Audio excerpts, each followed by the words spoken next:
ब्रह्मांड यूनिवर्स कितना बड़ा है और जीवात्माएं कितने भाग में जगह जगह डिवाइड होकर अलग अलग समूह में कहां कहां फंसी हुई है। इसलिए उनका भी एक सतत मिशन ये नहीं कि केवल इसी मृत्यु लोक में भारत, पाकिस्तान, लंदन, अमेरिका हमारी धरती पर उन लोगों का अवतरण यानी अवतार होता रहता। और इसमें प्रायः दो शक्तियां काम करती। एक शक्ति तो जीवों को नीचे खींचने का काम, जिनको हम आप काल पावर कहते हैं, काल शक्ति, वो जीवों को नीचे खींचने का काम करती। और एक जिनको हम दयाल पावर, ये जीवों को ऊपर ले जाने का काम करती। और इसमें सबसे प्रमुख भूमिका शब्द साउंड यानी वर्ड की होती, जिसको नाम भी कहा जाता। नाम ही डोर सूरज चली आई, काल जाल में गई भुलाई, और नाम ही नाम रचा सब हुई, नाम बिना उद्धार न हुई। किसी शब्द की डोली जहाज में बैठकर सारी जीवात्माएं नीचे उतारी गई और इसमें काल पावर काम करती।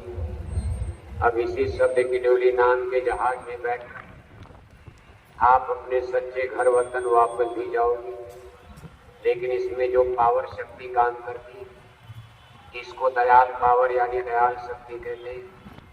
इसी दयाल शक्ति पावर को संत कहा जाता है। जब ये अमर देश सतलोक में होते तब इनको सत्पुरुष कहा जाता, लेकिन जब ये जीवों के उद्धार के लिए नर्तन धारण करते हैं मृत्यु लोक में, तब इनको संत नाम दे दिया जाता। यहाँ उनको सत्पुरुष सीधे नहीं कहा जा सकता, क्योंकि तब तो झगड़ा बखेड़ा हो जाएगा। इसलिए इनको एक नाम संत दिया गया। और जब ये संत शब्द सामने आया, जीवों के उद्धार का अलौकिक और दिव्य समय धरती पर आया, तब यहाँ संत अवतार हुए दयाल देशी। और फिर यहाँ संत मत का मार्ग, जिसको सुरत योग, नाम योग साधना कहा जाता, इसका जिक्र वैसे हमारे स्पिरिचुअल लिटरेचर, आध्यात्मिक ग्रंथ, अब दुनिया में तो मजहबी पुस्तकें और धार्मिक ग्रंथ किताबें इतनी ज्यादा कि सबको एक जगह इकट्ठा कर दिया जाए तो कई कई कमरे नहीं कई कोठियां भर जाएंगी। इतने धार्मिक ग्रंथ, जब से कागज की, कलम की, स्याही की खोज हुई, आविष्कार हुआ, इतने ग्रंथ और किताबें लिखी जा चुकी, जबकि कितने जला दिए गए, गंगा जमुना में फेंक भी दिए गए। जैसे अपने हिंदुज़ में हिंदू धर्म के तमाम आध्यात्मिक ग्रंथ और किताबें जब भारत पर द्वापर काल के बाद, महाभारत काल के बाद, यानी जब कौरव पांडवों का युद्ध है, भगवान श्री कृष्ण जी महाराज की अगुवाई में कुरुक्षेत्र के मैदान में लड़ा गया और सब कुछ नष्ट भ्रष्ट हो गया। उसके बाद भारत की आंतरिक और बाह्य शक्ति इस तरह से पुअर और कमजोर होती चली गई। फिर मध्य एशिया की तरफ से विदेशी आक्रांताओं ने भारत पर आक्रमण करना शुरू कर दिया, इसको लूटना पाटना, और इसके तमाम ग्रंथ और साहित्यों को कहीं गंगा जमुना में फेंक दिया, कहीं आग लगा करके लोगों ने जला भी डाला, लेकिन फिर भी सब नष्ट नहीं हो पाया। आज भी इतनी किताबें कि कई कई कोठी, कई कई कमरे भर जाए। बिहार में एक जगह नालंदा, और इधर आपके पाकिस्तान में चली गई जगह तक्षशिला। उस समय ये तो भारत की प्रमुख यूनिवर्सिटी, ये बौद्ध काल का समय था। इसमें इतनी किताबें रखी गई थी कि जब इसमें आग लगाई गई, ये महीनों तक जलती रही। और इसमें कोई फिल्म पिक्चर के उपन्यास नहीं थे, सब धार्मिक किताबें रखी गई थी। अब बताओ कितनी किताबें रखी रही होगी। और ये मुसलमानी राज में खिलजी वंश का नाम आप सुनते हो, अलाउद्दीन खिलजी वगैरह। इसी अलाउद्दीन खिलजी ने चित्तौड़गढ़ पर आक्रमण किया था, और जहां यानी महारानी पद्मिनी ने आग में जलकर पहला जौहर किया था कि चित्तौड़ का पहला जौहर माना जाता। अब इन्हीं लोगों के कार्यकाल में फिर आगे चलकर यानी कुल मिलाकर के बहुत से ग्रंथ नष्ट किए गए, लेकिन फिर भी बहुत जिंदा रह गए। लेकिन इन सारे ग्रंथों को सिलसिलेवार जब इसका एक्सरसाइज अध्ययन किया जाता, इसमें कहीं संत शब्द नहीं मिलता। जैसे हमारे हिंदुओं के पवित्र ग्रंथ वेद हैं, वेदों की संख्या 4 बताई गई है, सामवेद, ऋग्वेद, यजुर्वेद, अथर्ववेद। इसमें 80,000 कर्म कांड, 16,000 उपासना कांड और 4,000 ज्ञान कांड है। अब कर्म कांड माने यही पाप पुण्य, यानी धरती को किस सिस्टम को आगे चलाने की जब ये जगत बनाया गया, मानव जाति की रचना हुई, मानव जाति का व्यवहार कैसे चलेगा, यानी आगे हमारा फैमिली सिस्टम। अब जानवर, पशु, पक्षी तो परिवार या समाज की संरचना करने की बुद्धि नहीं रखते, यानी यूँ कहा जाए ईश्वर ने उनको ऐसे तरीके से बनाया, वो खाते पीते सोते बच्चा बच्ची पैदा करके मर जाएंगे, लेकिन न घर बसा सकते, न परिवार बसा सकते, न गांव बसा सकते। वो कोई स्टेट्स, नेशंस यानी राष्ट्र की रचना भी नहीं कर सकते। लेकिन मानव के लिए उन्होंने अलग विधा बनाई, इसको ऐसा इंटेलेक्चुअल बौद्धिक ज्ञान दिया कि भाई ये परिवार बनाएगा, गांव बसाएगा, समाज बचाएगा। फिर धरती को टुकड़े टुकड़े बांट करके एक बड़ा घर जिसको नेशंस, राष्ट्र कहा जाएगा, जैसे भारत है, पाकिस्तान, लंदन, अमेरिका, धरती देश बनाई गई। अब ये सब काट काट करके तो आदमी ने बनाया। भाई अमेरिका है, लंदन है, यूरोप है, ये भारत है, पाकिस्तान है, जर्मनी है, जापान है, फ्रांस है। अब ये दिमाग, ऐसी बुद्धि जो मनुष्य को दी गई, लेकिन ये लोग सब बनाएंगे तो कैसे रहेंगे? जिसने जगत को बनाया उन्होंने मानव के लिए कर्म कानून बना दिए, कर्मों का विधान बना दिया। इन कर्मों को 2 भागों में डिवाइड किया, बांट दिया। एक को पाप, एक को पुण्य कर्म कहते। इसी को वेदों में कर्म कांड कहा जाता। 80,000 फैक्टर फार्मूला, जैसे सरकार कॉन्स्टिट्यूशन कानून बनाती, दिल्ली लखनऊ में डेमोक्रेसी के कानून की किताबें रखती। आप अक्सर सुनते हो लोग कहते भाई देश कानून से चलेगा। राजाओं के जमाने में राजतंत्र का कानून अलग, आजाद भारत में डेमोक्रेसी, प्रजातंत्र, जमहूरियत का कानून अलग। इसी तरह से ईश्वर ने कानून बनाया मनुष्यों के लिए। अब ये कानून को सत्ता बदलती है तो कानून बदल जाते, लेकिन ईश्वर की सत्ता कभी बदलती नहीं। ईश्वर एक है, संसार को बनाने वाला पावर, इसलिए उसका कानून नहीं बदलता। अब इसको बदलने की शक्ति थोड़ा संत रखते। संत चाहे जो सतलोक से धराधाम पर जन्म लेते अवतार लेते, ये इस कानून में परिवर्तन कर सकते हैं, लेकिन वो भी इस पखेड़े में नहीं पड़ना चाहते, क्योंकि उनसे उनका एग्रीमेंट हो चुका। आप जो कानून बना दोगे, उन्होंने काल ब्रह्म से कह दिया, आप जैसा कानून बना दोगे हम इसमें कोई हस्तक्षेप नहीं करेंगे। हम केवल जीवों को निकालने के लिए यहाँ आते रहेंगे, बाकी आप इनके कानून बनाते हो। इन्होंने देखो 80,000 कर्म कांड, क्या स्वर्ग है, क्या नरक, पाप, किसको गाय में, किसको बैल में, कुत्ता बिल्ला में क्यों डाला जाएगा, किस कर्म के करने की क्या सजा होगी, घर में, परिवार में, समाज में, ये सब सिस्टम व्यवस्था, इसको वेदों में बदस्तूर एनालिसिस, इसको एक्सप्लेन किया गया, विश्लेषण किया गया। अब कोई अलग कानून बनाने की जरूरत नहीं थी। अगर मानव जाति, पूरे विश्व के लोग भारत के आदि ग्रंथ वेदों के 80,000 कर्म कांड, हिंदू, मुसलमान, सिख, ईसाई, जैनी, पारसी, बौद्धिस्ट, पादरी, यहूदी, सभी धर्म मजहब के लोग सही रूप से समझ लें, किसी भी देश राज्य सरकार को कोई कॉन्स्टिट्यूशन अलग से कानून बनाने की जरूरत नहीं। और वेदों के बनाए कानून के मुताबिक अगर मानव जाति, औरत, मर्द, बच्चे, बच्चियां अपनी रहनी गहनी आचार विचार बना ले तो धरती पर राम राज आ सकता, सारे भ्रष्टाचार, बुराई, अनैतिक कर्म खत्म हो सकते हैं। लेकिन अब क्योंकि संसार डिवाइड हो चुका, धर्म सिद्धांत के मुताबिक दुनिया अलग अलग बढ़ गई। अब मुसलमानों से कहा जाए भाई वेद को मान लो, तो मुसलमान कहेंगे तो हिंदुओं का है। ईसाई क्यों मानेंगे? हिंदू भी वेद के बारे में जानते नहीं। आज तमाम हिंदुओं को चारों वेद का नाम नहीं मालूम होगा।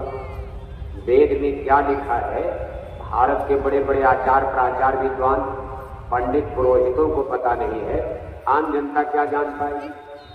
इसलिए जरूरत तो जरूर थी इसका लोगों में प्रचार हो, लेकिन आज परिस्थितियां बिल्कुल भिन्न हैं। बड़ा मुश्किल नजर आता, असंभव नजर आता। इस तरह से 1000 तो कर्म कांड बना दिए, 16,000 उपासना कांड बना दिए। उपासना कांड का मतलब इसमें मंत्र लिखे गए। इन मंत्रों के द्वारा आप अलग अलग देवी देवताओं को, इन मंत्रों को अगर सिद्ध कर लिया जाए, इन देवी देवताओं को आप प्रकट कर सकते हैं। मोक्ष मुक्ति नहीं, लेकिन देवी देवताओं की भरपूर संख्या। देवी देवता का मतलब यानी ईश्वर की मिनिस्ट्री, जैसे प्रधानमंत्री राष्ट्रपति की मिनिस्ट्री होती, कुछ मिनिस्टर बन जाते, कुछ एमपी एमएलए ही रह जाते। अब एमपी एमएलए बेचारे रह गए, उनको भी मिनिस्टर बनाया जा सकता।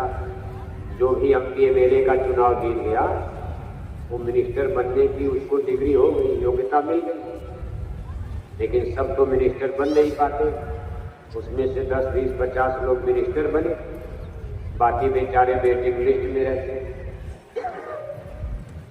और कितने लोग 5 साल बीत जाता है और एमएलए के बाद फिर एमएलए का चुनाव लड़ते, दूसरी बार भी नहीं बन पाते। इसी तरह से जैसे आप सुनते 33 करोड़ देवता, अब इसी मनुष्यों में से चुनाव होता।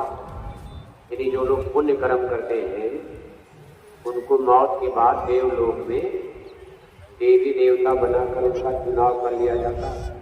इन पुण्य आत्माओं को देवलोक में यानी देवी देवता के शरीर में स्थापित किया जाता। वहाँ सीट है, यानी 33 करोड़ ये सीट है, भरनी है।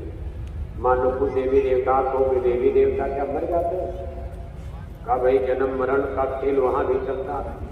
थोड़ा उम्र जरूर ज्यादा, लाख करोड़ वर्ष, लेकिन पूरे छेड़े मृत्यु लोग के स्वर्ग और स्वल पे अंत दुखदाई।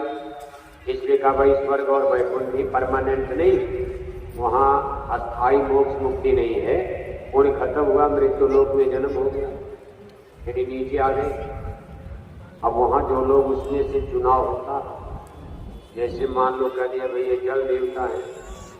जल देवता माने कोई पानी नहीं, जैसे आप यहाँ कहते भाई इरिगेशन मिनिस्टर है, ये सिंचाई मंत्री है, बिजली मंत्री है। क्या बिजली मंत्री माने कोई बिजली होता है? अरे बिजली मंत्री माने एक आदमी है, मिनिस्टर, उसको जिम्मेदारी दी गई भैया बिजली का काम करो, जनता के लिए बिजली बनाओ, बिजली मिले।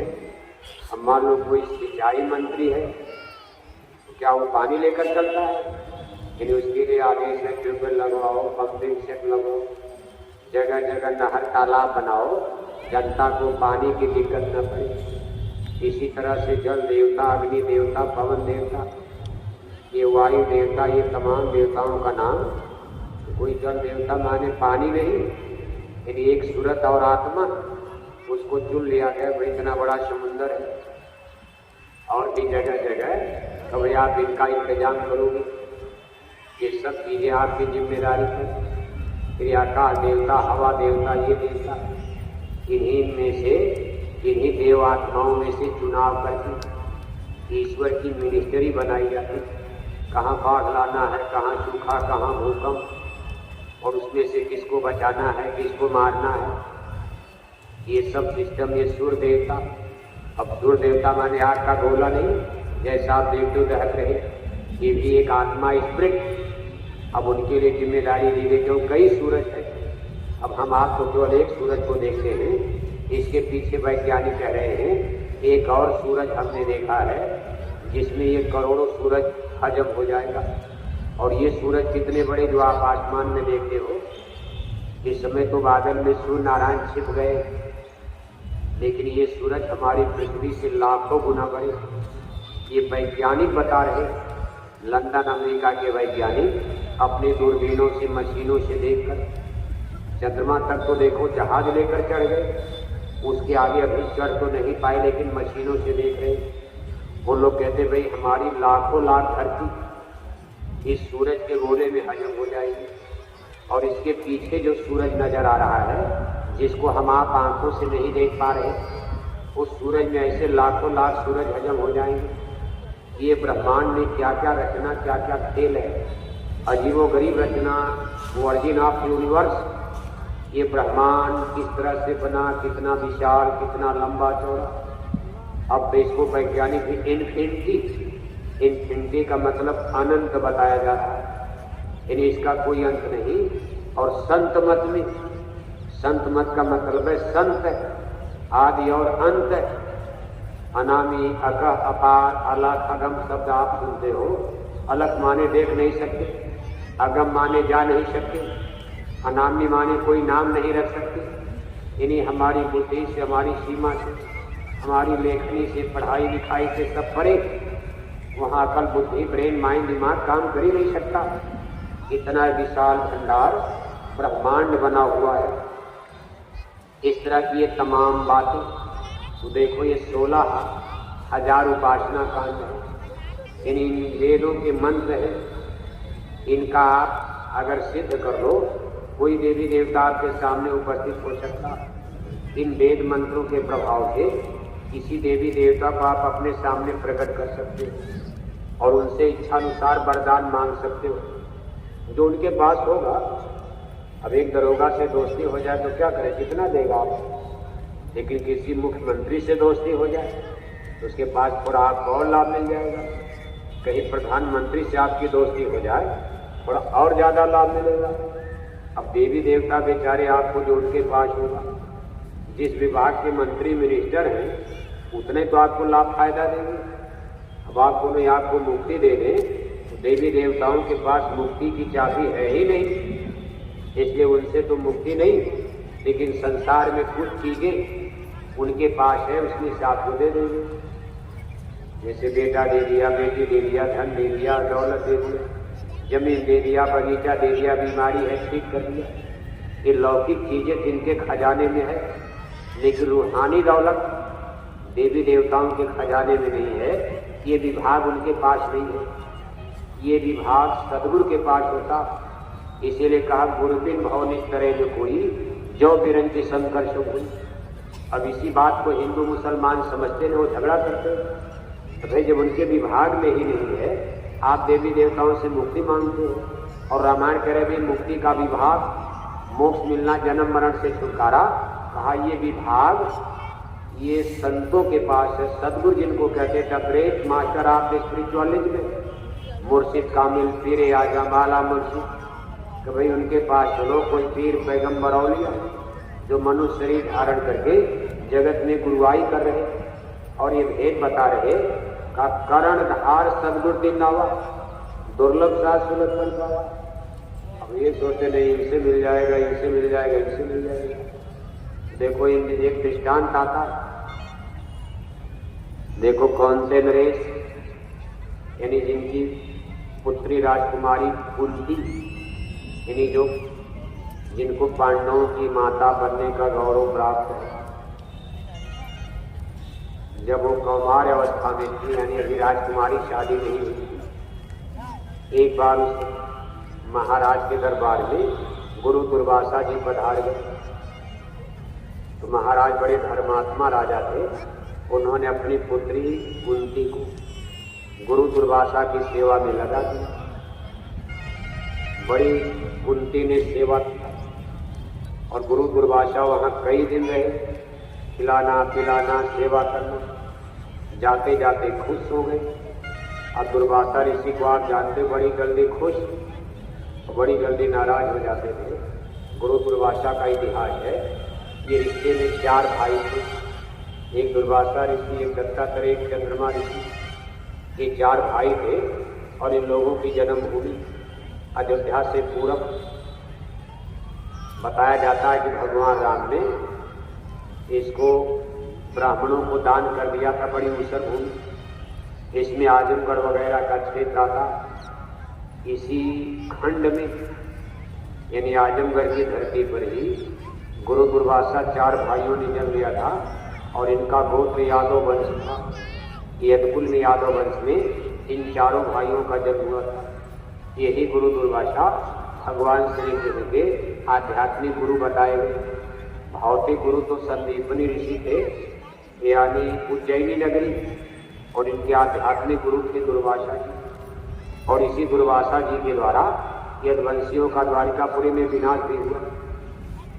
खैर कारण तो और बना, लेकिन ऐसी किंवदंती है कि इन्होंने भी नाराज होकर श्राप दिया था। तो देखो दुर्वासा ऋषि ने खुश होकर और कुंती को वरदान दे दिया। कहा लो मैं तुमको एक मंत्र दे रहा हूं, ये मंत्र मेरा जगाया हुआ है, मेरी तरफ से है, और रहेगा तब तो आदमी देगा। भाई मैं आपको दे रहा वरदान, इस मंत्र का उच्चारण करोगी जिस देवता का नाम लेकर, वो तुम्हारे सामने हाजिर हो जाएगा और तुमको वरदान देकर ही जाएगा। बिना वरदान दिए वो जा ही नहीं सकता। अब ये कह करके वो तो चले गए। कई दिन बीता, महीनों बीत गया। अब कुंती ने तो इस बारे में कोई राजकुमारी, राज परिवार की बेटी, उसको जंतर मंतर पूजा पाठ इस चीजों से क्या लेना देना। लेकिन कुंती ने सोचा भाई गुरु जी ने मंत्र दिया, सही है कि गलत है, चलो एक बार परीक्षा ले ली जाए। यही सोचते हुए एक दिन अपने महल के मुंडेर पर, अपने ऊपर वो महल पर चढ़ती है, उसमें सूर्य नारायण डूबने जा रहे हैं। उन्होंने कहा चलो मंत्र का जरा परीक्षण कर लिया जाए। सूर्य नारायण को और लक्ष्य करके उन्होंने मंत्र जाप कर दिया। तुरंत महारानी कुंती के महल की छत पर सूर्य नारायण सूर्य देवता उपस्थित हो। कुंती देखकर घबरा गई। अरे क्यों हमको याद किया?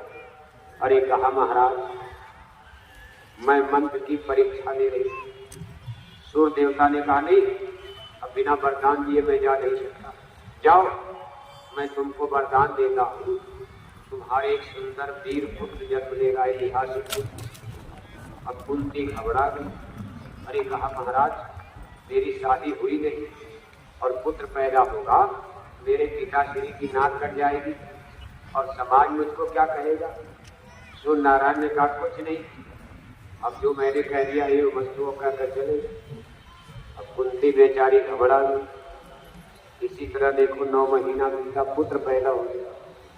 कुंती ने लोक लाज के चक्कर में भाई जमाना क्या कहेगा, उन्होंने बेटी बनवाई बक्सा और रात के अंधेरे में बक्से में बच्चे को रख करके गंगा में बहा दिया। आगे चल करके हस्तिनापुर नरेश राजा धृतराज के सारथी थे, उनका गांव पड़ता था नदी के किनारे। उन्होंने देखा कि कोई बच्चा रोता जा रहा, पकड़ लिया बक्से में, तो बड़ा सुंदर तेजवान फिर राजा के खानदान, चेहरा महाराज सकल सूरत, बड़ी दिव्य, बड़ा होनहार, ला करके पालना पोसना शुरू किया। यही बालक आगे चलकर महाबली कर्ण के नाम से देखो इतिहास में प्रसिद्ध होती है। बाकी सारी कहानी तो आप जानते हो कैसे कर्ण ने और महाभारत में ने अपना पराक्रम दिखाया। यानी ये पांडवों के ज्येष्ठ भ्राता, अगर देखा जाए पांडवों के सबसे बड़े भाई महाबली कर्ण ही थे। लेकिन अंत तक ये भेद किसी की समझ में नहीं आया और देखो भयंकर युद्ध होता। इसको कहते उपासना कांड। खैर ये क्रिया त्रेता द्वापर में।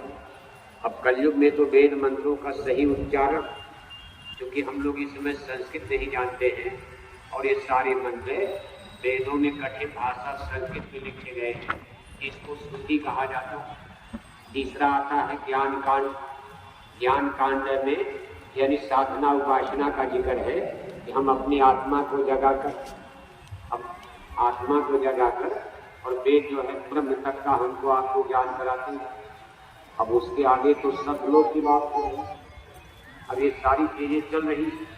कहा सतयुग त्रेता द्वापर बीता, रामावतार बीत गया, वेद मत वैदिक मत, कृष्ण कृष्ण अवतार बीत गया द्वापर काल, लाइट चल नहीं रहा है, नेट नहीं पूरा है, सतयुग बीत गया, वैदिक मत। कल से चलेगा लाइट। आज सतयुग त्रेता द्वापर बीता, कोई भी जाति शब्द की कंठ में स्वामी दया विचारी हाथ से प्रगट करके शब्द सुना।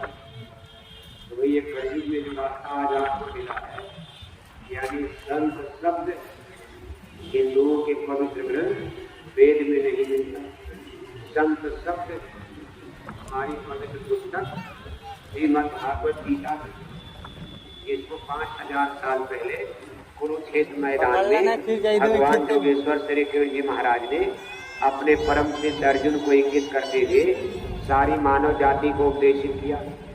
और आज अपने हिंदुज में हिंदू धर्म की पवित्र पुस्तक किताब मानी जाती। लेकिन पूरी गीता आप पढ़ डालोगे, उसमें भी आपको संत शब्द नहीं मिलेगा।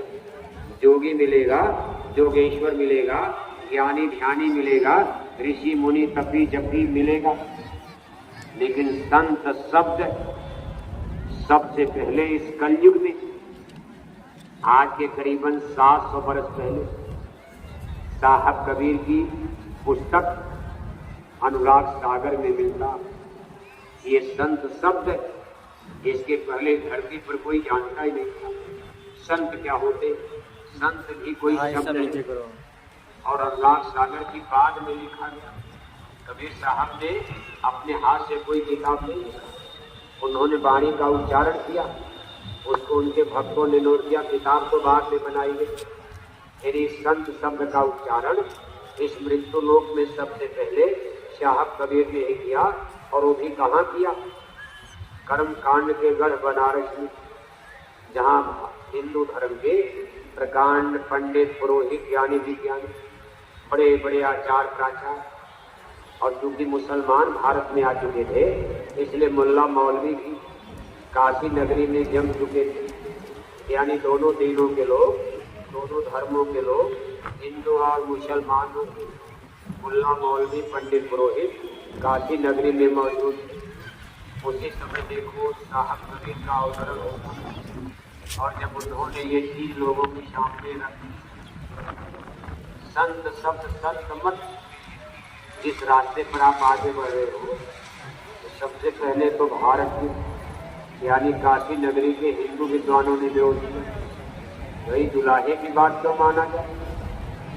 क्योंकि उनके माता पिता नीरू नीमा जहाँ पालन पोषण, वो जाति से देखो दुलाही पर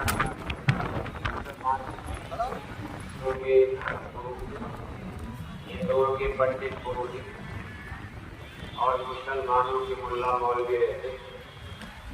दोनों दिनों के बीच जब उन्होंने ये सनातन का मतलब ये संत मत होता है। जैसे इस समय आप सनातन की बात कर रहे हो, बहुत से लोग दावा कर रहे हैं सनातन सनातन।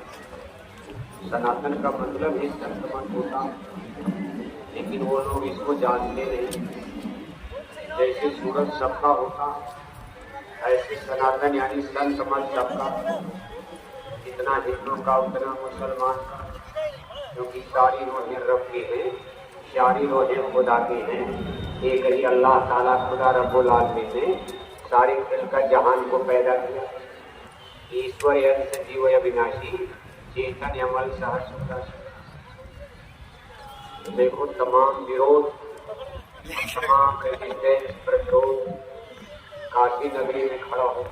जैसे इस समय जब आप इसकी बात करोगे, क्योंकि आप तो सब सत्संगी हो, अच्छी तरह से जान जाओगे सत्लोक क्या है, संत क्या होते हैं, अलग देश क्या है। अगर देश थोड़ा बहुत तो जानते हो, लेकिन एक हिंदू जो हिंदू धर्म को लोग सपोर्ट करते हैं, वो लोग स्वर्ग वैकुंठ से आगे कुछ नहीं जानते। उनसे कहो स्वर्ग वैकुंठ से आगे भी कुछ है, कहीं गए आपने तो हमारे हिंदू धर्म का अपमान कर दिया, हमारे देवी देवता का, ब्रह्मा विष्णु शंकर का आपने अपमान कर दिया। स्वर्ग वैकुंठ से आगे क्या है? इसलिए सभी हिंदू लोग मौत के बाद बस इतना ही लिखते हैं कि स्वर्गवास हो गया। उस स्वर्ग में ही पहुंचकर अपने पूर्वजों की मुक्ति की आशा करते। कहा जो स्वर्ग पहुंच गया, मुक्ति मिल गई, मोक्ष मिल गया। लेकिन साहब कबीर ने जब आगे की बात किया, इस पर देखो प्रश्न खड़े होने लगे और लोगों ने कहा, महाराज ये संत शब्द क्या है? हमने तो कहीं पढ़ा नहीं, कहीं सुना नहीं। साहब प्रति देखो कहते हैं, उत्तर देते महापुरुष इसका उत्तर देते हैं कि संत नाम आया हस्ती का, शक्ति का, संत उस स्पिरिचुअल पावर का नाम है, आध्यात्मिक पुरुष का, जो किसी भी जीवात्मा को इस काल माया के देश से निकालकर अमर देश यानी सतलोक ले जाने की शक्ति और ताकत रखते। एक प्रश्न और खड़ा हो गया, महाराज ये सतलोक का क्या है? ठीक है, संत सतलोक ले जाते, हम तो स्वर्ग वैकुंठ जानते। क्या ये स्वर्ग वैकुंठ के ऊपर है कि नीचे है कि कितना ऊपर? ये सतलोक के बारे में तो बताइए। कैसेट जो है कब तक आपका मिलता है? सतलोक कैसेट नहीं, मोबाइल पे देख सकते हैं लाइव, इसके लिए देखो बड़ी मोबाइल में। कैसेट तो नहीं मिला। यानी लोगों को मोबाइल आपके बड़े पास है तो मैं लिख देता हूँ, वही आप फिर देखेंगे लोगों उसके के बाद आगे शून्य के आगे है। बड़ी मोबाइल आपके पास नहीं है घर में? भाई किसी लोग का? भी जो देख रहे हो, हाँ तो लोग चैनल का मेरा है, मतलब इसी नाम से आएगा ये। एक तो जहाँ हम आप रह रहे हैं मनोज कुमार जे मनोज कुमार 10 जे डाल देंगे ना, जब सर्च मारेंगे तो हमारा ये सत्संग जहाँ भी होगा आधा रहेगा। सब्सक्राइब करेंगे मनोज कुमार फिर 10 जे यहाँ जे रचना 5 10 शब्दों बार की है।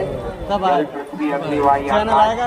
राष्ट्रीय उपदेशक राजेश जी का ना सत्संग आता है इसके ज्यादा, हमेशा रोज आएगा पर डे।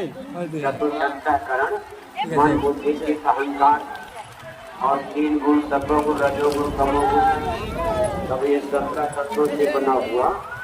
यानी वो रचना है अंडी लोग, उसके ऊपर तीसरा देश है निकाल लेंगे, चलने दीजिए, जो भी होगा देखा जाएगा। सहस्र कमल, सूक्ष्म देश, जहाँ व्यापक ब्रह्म निरंजन ईश्वर पुरुष का स्थान है, इसको त्रिलोकीनाथ भी कहा जाता है। ये तीनों देश मिला करके त्रिलोकी कहा जाता है।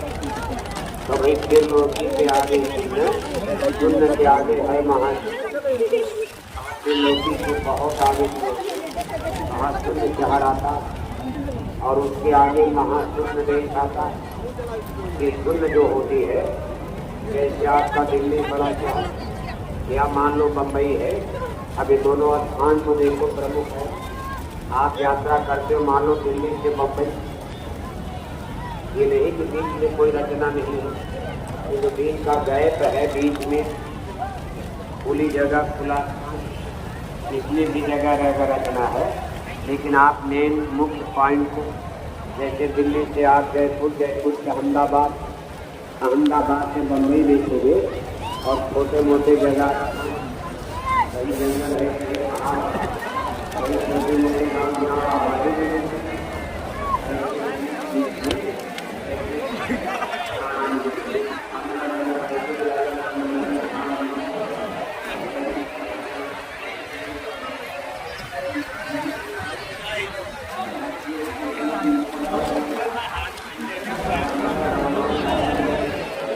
हमारा भी ब्लॉग चैनल है। आपका कौन सा चैनल है?